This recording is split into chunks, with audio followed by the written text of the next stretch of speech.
My parents insisted that I put my college education on hold for a year because their beloved daughter, Vivi, was finally heading to college after failing high school twice. They claimed they couldn't afford to fund both of our educations. Frustrated, I turned to my grandparents for help, and that's when I learned the truth. They had set aside a college fund for both of us. However, my parents now act as if they only knew about Vivi's fund. My younger sister, Vivi, recently managed to graduate from high school, but it was anything but an easy road. She had already failed twice before, making this her third attempt. Academics were never her strength. From a young age, she struggled to keep up with her classmates. Her challenges weren't just about poor grades. She had trouble concentrating, lacked motivation, and often fell behind. Initially, she blamed it on dyslexia, but after undergoing multiple tests, that theory was ruled out. With no more excuses, she began acting out. She got into all sorts of trouble, frequently caught smoking weed with older students, skipping class to attend parties, and racking up complaints from her teachers. My parents were at their wits' end. They tried reasoning with her, but it never worked. When talking didn't help, they resorted to grounding her. But Vivi was always one step ahead. She would sneak out late at night, meeting up with her usual crowd, or sometimes with random guys she met online. Instead of holding her accountable, my parents redirected their frustration toward me. They accused me of failing as an older sister, insisting that it was my duty to guide Vivi and help her become a better person. But it wasn't that I didn't care, I did. I genuinely wanted to help her. The problem was, she never listened. Anytime I tried to talk sense into her, she would lash out and get defensive. Eventually, I stopped trying. The endless arguments drained me, and I hated feeling like it was my job to fix her behavior when nothing I did made a difference. So, I chose the path of least resistance, stepping back and letting things be. Deep down, I knew this wasn't the right approach, but at least it kept the peace. Then, one morning, all hell broke loose. My mom, as part of her usual routine, got up to check on us. But when she entered Vivi's room, she found it empty. I was jolted awake by my mother's frantic screams as she stormed into my room, demanding to know where Vivi was. Groggy and confused, I rushed to Vivi's room, searching for any clue, maybe a note, a message, anything, but there was nothing. We tried calling her, but her phone was turned off. That's when the real panic set in. My parents were on the verge of calling the police. Vivi had vanished without a trace, and none of us had any idea whether she was safe or in danger. The fear was overwhelming, and my parents were spiraling into sheer distress. Just as we were on the verge of calling the police, one of my mutual friends privately reached out with a shocking confession. Vivi had gone to meet a stranger she had connected with online. A deep sense of dread settled over me as I relayed this to my parents. Thankfully, my friend knew the guy's address because Vivi had shared it with her. Armed with this information, we wasted no time and rushed to his place. The moment we arrived, my mom didn't hesitate. She stormed inside, yelling Vivi's name. When Vivi saw us, her face was a mixture of shock and sheer humiliation. She couldn't believe we had tracked her down. Luckily, nothing dangerous had occurred between her and the guy. He appeared just as startled as we were. It turned out he had no clue Vivi was underage. She had lied about her age, making herself seem older. My dad, beyond furious, issued a heated warning to the guy before dragging Vivi out of there. The ride home was nothing short of chaos. Shouting filled the car, accusations were thrown around, and Vivi, stubborn as ever, refused to acknowledge the severity of the situation. My mom kept trying to make her see reason, but Vivi argued at every turn. To make matters worse, she was enraged at me for reaching out to our mutual friend and getting the guy's address. She insisted that she could have simply snuck back home later and that all I needed to do was keep quiet. It was frustrating. She had no awareness of how reckless her actions were or how much she had terrified all of us. When we finally got home, my mom grounded Vivi. I thought, at last, this might be a wake-up call for her. Maybe she would realize the consequences of her behavior and turn over a new leaf. But I was wrong. Instead, my parents' fear of losing her only intensified. They became excessively protective, bending over backward to keep her safe at home. And Vivi? She caught on to this dynamic quickly. She knew that as long as they were terrified of her disappearing or getting into trouble, she held all the power. She began manipulating them, knowing they would cave to her every demand. Even when she failed high school the first time, I expected some kind of consequence, maybe discipline or at least a serious talk. But to my shock, my parents barely reacted. Instead of addressing the root of the problem, they reassured her, saying they understood how hard high school could be and encouraged her to try again, almost as if failing was normal and acceptable. They believed they were supporting her by being patient, but from my perspective, they were simply ignoring reality. Their leniency was enabling her, teaching her that she never had to take responsibility for her mistakes. No matter how badly she messed up, they found a way to justify it. It was as if bad behavior wasn't punished, it was excused. When she repeated high school for the second time, nothing changed. This time, she was caught cheating on an exam, which led to her suspension. I thought, surely, this would be the final straw, the moment my parents would finally put their foot down. But once again, they coddled her. Instead of acknowledging that cheating was unacceptable, they sympathized with her, acting as though the academic pressure had pushed her to it. In their eyes, it wasn't her fault. It was just another obstacle she needed understanding for. At that moment, I realized that my parents weren't just protecting Vivi, they were shielding her from reality. At this point, Vivi reached her lowest moment and ultimately made the decision to drop out of high school completely. She felt trapped and discouraged, seeing her friends move forward while she remained stuck in place. Wanting some independence, she took up a job at a bar to earn some money and get by. Our parents repeatedly tried to change her mind, even asking me to step in and talk to her. I spent a lot of time persuading her to reconsider. I knew it wouldn't be an easy road, but I also knew she couldn't build a stable future by working in a bar forever. My parents had already coddled her enough, and I felt it was time someone gave her a push in the right direction. After much debate, Vivi finally agreed to go back and give school one last shot. To ensure she had a fresh start, my parents went the extra mile, paying a hefty sum to get her enrolled in a different high school, despite her past academic struggles. This time, I kept a close watch on her progress, and to my surprise, she actually buckled down and put in the work to pass her exams. It was a complete turnaround from before, and I was genuinely proud of her. To celebrate, I took her out for a fun night out. Later that evening, after dropping her off at our parents' house, I decided to stay overnight in my old room. I was completely drained and didn't have the energy to make the drive back to my college apartment, so staying over felt like the best option. The next morning, I was greeted by the comforting aroma of cinnamon drifting through the house. My mom's cinnamon rolls were a family favorite, and the moment the scent hit me, I knew she had made them for us. Excited, I jumped out of bed and headed toward the kitchen. As I approached, I heard my parents engaged in a hushed conversation. When I stepped into the room, they both looked up, their expressions slightly tense. There was an odd stiffness in the air. Curious, I asked what was going on. Instead of answering, they quickly dismissed it. My mom, doing her best to sound casual, shook her head and assured me everything was fine. Then, she abruptly changed the subject, saying she really wanted me to stay the whole day and have dinner with them that evening. I had originally planned to head back to college that afternoon, but she was persistent, insisting that one more day wouldn't make a difference. Not thinking much of it, I agreed. That night, as we gathered for dinner, my dad looked at Vivi and me with a proud smile. He told us how incredibly proud they were of both of us, and my mom nodded in agreement. Then, they turned to Vivi and asked if she had started thinking about college. Her entire face lit up as she eagerly began discussing her plans.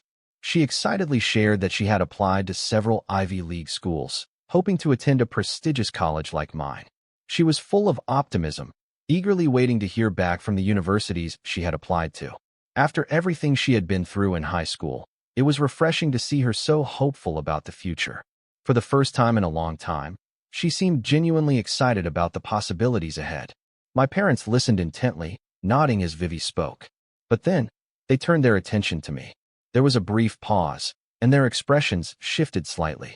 I could tell they had something serious to say. When my dad finally spoke, there was an undeniable nervousness in his voice. He explained that since Vivi would soon be starting college, he and my mom had been discussing things and had come to a difficult decision. They could no longer afford to pay for my college tuition.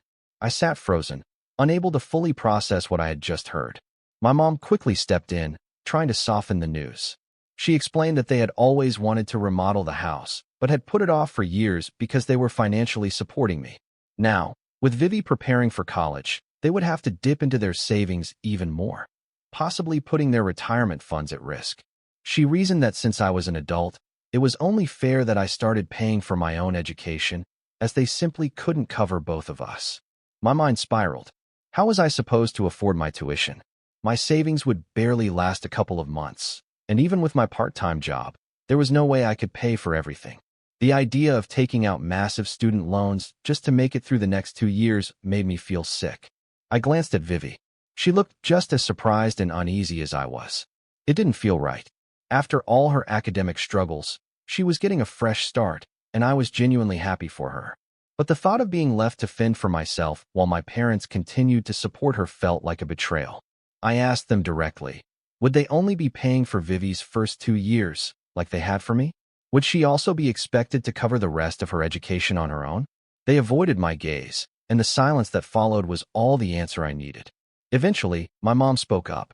She explained that Vivi was the youngest and needed extra support. If they didn't help her through college, she might drop out entirely. They couldn't understand why I was so upset. To them, their choice made sense. Vivi needed their financial help, and I was old enough to take care of myself. But from my perspective, they were abandoning me when I was already halfway through my degree. I tried to reason with them, to make them see how unfair this was. I wasn't asking them to fund my entire life. I just wanted them to follow through with the promise they had made to me, just as they were doing for Vivi. But my dad cut me off, his tone growing sharper. He told me that if I couldn't afford tuition, I could simply take a year off from school. He said taking time off wasn't a big deal, that I could work extra shifts to save up and return later to finish my degree. But to me, the idea of putting my education on hold felt devastating. And while I understood that money was tight, it hurt to see how easily they were willing to make sacrifices for Vivi, but not for me. Since that conversation, I've been completely lost. Vivi was just as upset as I was, but I told her not to push back too much. I warned her that if she argued with them, they might decide to cut her off too, leaving her in the exact same situation I was in, trying to figure out how to fund her education on her own. The last thing I wanted was for both Vivi and me to be stuck in this situation. A few days ago, to my surprise, Vivi was the one who suggested that I reach out to our maternal grandparents for help. They were financially well off, and during our childhood, both Vivi and I had spent a lot of time with them. They lived in another town, and although it had been a while since my last visit, I decided to take the bus and see them in person. It felt like my last hope. When I arrived, my grandparents were overjoyed to see me. They welcomed me warmly, clearly delighted by my visit, and for a brief moment, their excitement helped ease my nerves, though the anxiety in my chest never fully disappeared. They had no idea about the real reason I was there, and I felt guilty for not being able to simply enjoy the time with them before bringing up my financial struggles. After settling in, I finally gathered the courage to tell them everything. I explained how my parents had recently informed me that they would no longer be paying for my college tuition, leaving me with no way to cover the costs. As much as I tried to keep my emotions in check, it was difficult. I could see the concern growing on their faces as I spoke, but they remained quiet, letting me finish. With my heart pounding, I asked if they could loan me some money to help with my education. I quickly reassured them that it would be a loan, emphasizing that I fully intended to pay back every penny. I wanted them to understand that I wasn't just looking for a handout. I was willing to take full responsibility. Even so, asking them for help felt uncomfortable, like I was crossing an invisible line. I couldn't shake the guilt, even as I silently hoped they would agree. But instead of the immediate response I was expecting, my grandparents exchanged confused glances. Then my grandfather finally spoke, his voice filled with genuine bewilderment.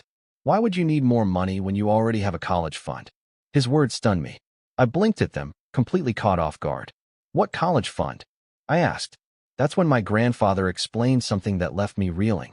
Years ago, he and my grandmother had set up 2 separate college funds, one for me and one for Vivi. When I turned 18, they entrusted both funds to my parents, believing they would manage the money responsibly and use it solely for our education. That was how my parents had been paying for my tuition all along. My grandparents had assumed that both Vivi and I were financially secure. They insisted that if I needed money for school, all I had to do was ask my parents for the funds that had been set aside for me. I was completely speechless. I looked at my grandparents in disbelief, my mind racing to process what they had just told me.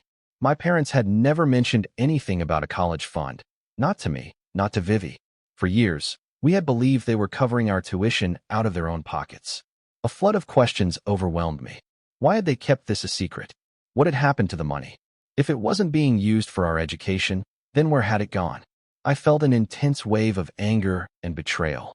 All this time, they had let me believe that I needed to take out loans or drop out of college, while they had access to a fund that could have easily covered everything. None of it made sense. Right then and there, sitting in my grandparents' living room, I made a decision. I grabbed my phone, put it on speaker, and called my mother. I wanted my grandparents to hear everything. There would be no room for misunderstandings. I needed the truth, once and for all. The moment she answered, I wasted no time. I asked her, directly and without hesitation, about the college fund that my grandparents had supposedly given her for me. There was a long pause on the other end of the line, and I could tell instantly that my mother was caught off guard. Her hesitation only deepened my suspicion. She seemed to be scrambling for a way to handle the situation, and instead of answering directly, she asked who had been putting such ridiculous ideas in my head. That's when I told her, straight up, that it was my grandparents who had given me the information after I had visited them to ask for financial help. I could hear the tension in her voice as she stiffened. She was furious that I had gone behind her back to speak with them without informing her first. Then, she tried to explain, claiming that the money my grandparents had given them wasn't strictly a college fund for me, but was meant to support the entire family. Before she could go any further, my grandfather, who had been quietly listening up until now, finally intervened.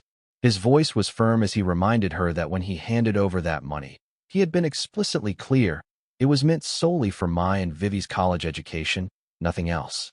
Then he asked her point blank, if the money wasn't going toward my tuition, then where was it going? My mother fell silent. It was as if she had no idea how to respond. After a long pause, she finally muttered that she would need to talk to my dad since he was the one who managed their finances. But the way she was fumbling through the conversation, sounding so nervous and evasive, only made me more suspicious. It was as if she had been caught in a lie, or, at the very least, in something they had hoped to keep hidden from me. Later that night, she texted me, insisting that I had no right to go to my grandparents behind her back. She accused me of being inconsiderate for allowing them to listen in on our conversation without giving her a chance to explain first. She made it sound like I was the bad guy for simply trying to find out what had happened to my own college fund. Update 1. Taking the advice of many of you, my grandparents and I decided that we needed to confront my parents directly. When we arrived at their house, my grandfather didn't waste time with pleasantries. He got straight to the point, demanding an explanation about the college fund. He didn't sugarcoat anything. He asked my parents outright why they had suddenly decided to stop paying for my education when, in reality, the money for my college had never belonged to them in the first place. It had been a gift from him and my grandmother. My dad tried to offer some vague excuse, saying that the money hadn't been enough to cover all my expenses. But my grandfather had come prepared. Without missing a beat, he pulled out financial statements that showed exactly how much money he had set aside over the years for my education and had given to my parents. The amount was staggering. It was more than enough to cover my full 4 years of college, and then some. At that moment, my frustration boiled over. I turned to my parents and demanded to know why they had never once told me about this fund. I reminded them of how much stress I had been under these past few days, scrambling to figure out how I was going to afford school. How could they stand by and let me struggle like that when they knew full well that the money had been there all along? That's when my mom finally broke down. With guilt written all over her face, she admitted that, over the years, she and my dad had slowly drained my college fund. The first thing they used a significant portion of it for was Vivi. Every time Vivi failed high school, my parents had paid for her to attend private schools, again and again. They had even hired expensive tutors to help Vivi, all funded by my college savings. I had always assumed my parents were making sacrifices, dipping into their own savings to help Vivi. But the truth was far worse. It wasn't their future they were sacrificing, it was mine. Then, my mom made another confession, one that sent a fresh wave of anger through me. She admitted they had used my college fund to pay for multiple vacations that she and my dad had taken over the years. As if that wasn't enough, my parents also revealed that Vivi's brand new phone and even the car she was driving. Those, too, had been purchased using my college savings. After all the spending, combined with the tuition they had already covered for my first 2 years, my entire college fund, the one my grandparents had so carefully saved, was now completely gone. Meanwhile, Vivi's fund remained completely untouched. I pointed out that since they had used my money on Vivi, it was only fair that my remaining tuition be covered using her college fund. At this, my dad immediately stepped in, trying to convince me otherwise. He told me that I was the mature one, the responsible child who always figured things out on her own. He practically pleaded with me not to touch Vivi's savings, insisting that if I did, she would struggle just like I was. He justified it all by saying that Vivi had always needed more help than I did, and that, as her older sister, I should understand why she still needed that support. It was clear what he meant. My parents believed that I should accept the consequences of their actions because, in their eyes, I was strong enough to handle it. Vivi, on the other hand, wasn't. Hearing this was like a gut punch. I had never felt so betrayed. My grandparents were absolutely livid as the full extent of my parents' actions was laid bare. My grandmother didn't hesitate. She looked me in the eye and said she would fully support me if I chose to sue my parents for misusing the money that had been meant for my future. There wasn't a shred of sympathy in her voice. She pointed out that what my parents had done wasn't just unethical, it was legally questionable. Panic set in. My parents scrambled to defend themselves, desperately trying to justify their decisions. They claimed they had only done what was best for the family. But by now, their words carried no weight. My grandfather had heard enough. Without missing a beat, he reminded my parents that just 2 years ago, he had gifted them the family home they were now living in. He had done this out of love, to ease their financial burden so they wouldn't have to worry about buying a house while raising a family. It had been a generous gesture, one that came with no conditions. He had never asked them for rent or repayment. But now, standing there, listening to how they had taken the money meant for my education and used it not only on themselves, but also on Vivi's private school fees, tutoring, car, and expensive gadgets, he was beyond disappointed. And this time, they had no excuse left to give. My grandfather had finally reached his breaking point. He couldn't trust my parents anymore. Determined to teach them a lesson, he made a bold declaration. He told them that he would be meeting with a lawyer to transfer the deed of the house from his name to mine. In doing so, I would officially become the rightful owner. And then, without a hint of hesitation, he dropped the real bombshell. If I wanted to, I could kick them out of the house entirely. Alternatively, if they wished to continue living there, they would have to start paying me rent. That rent, in turn, would go toward covering the college expenses they had so conveniently dumped on my shoulders. My parents were stunned into silence. Meanwhile, I could barely contain the sense of satisfaction building inside me. For the first time throughout this entire ordeal, my parents, who had spent years prioritizing themselves and Vivi at my expense, were finally getting a taste of their own medicine.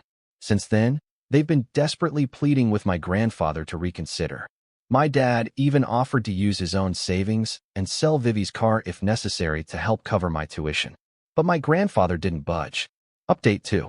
I know it's been a couple of weeks since my last update. Sorry for keeping you all waiting. For those wondering where my sister was during the explosive confrontation between my grandparents and parents, I didn't mention it before, but Vivi was off celebrating at a lake house with her friends. And guess who was footing the bill? Yep, my parents. It turns out this entire trip was a gift from them to Vivi for finally graduating high school. When I confronted my parents about it, their response was so ridiculous, I almost laughed. They told me that Vivi had been so stressed from school and deserved to relax. Can you believe that? Meanwhile, I had been practically begging, fighting, to get them to cover the very college expenses that should have already been taken care of by my college fund. Yet somehow, they had no problem sending Vivi on a luxury getaway. The double standards are beyond infuriating. Update 3. Now for some good news. My grandfather kept his promise, and as of today, the house deed has been officially transferred to me. I am now the legal owner of the family home. The empowerment I feel is unlike anything I've ever experienced. For so long, I had felt powerless, trapped in my parents' selfish choices. But now, the control is mine. And my parents? They are furious. They assumed they could continue living in the house without any consequences. But those days are over. I stood my ground and gave them 2 options. They could either move out within a month or they could stay. But starting next month, they would have to pay me rent. There was no room for negotiation. It's almost poetic, really. After everything they put me through, they are the ones now facing a harsh reality. As for Vivi, yes, she knows everything now. For those asking in the comments, I want to make it clear, she was never involved in my parents' decisions. Even though much of the money was spent on her education and luxuries, she had no idea about the college fund or how my parents had misused it. In fact, she's been incredibly supportive of me. When she found out the full truth, she was just as outraged as I was. She's furious with our parents, not just for how they mishandled the money, but for betraying both me and the trust our grandparents had placed in them.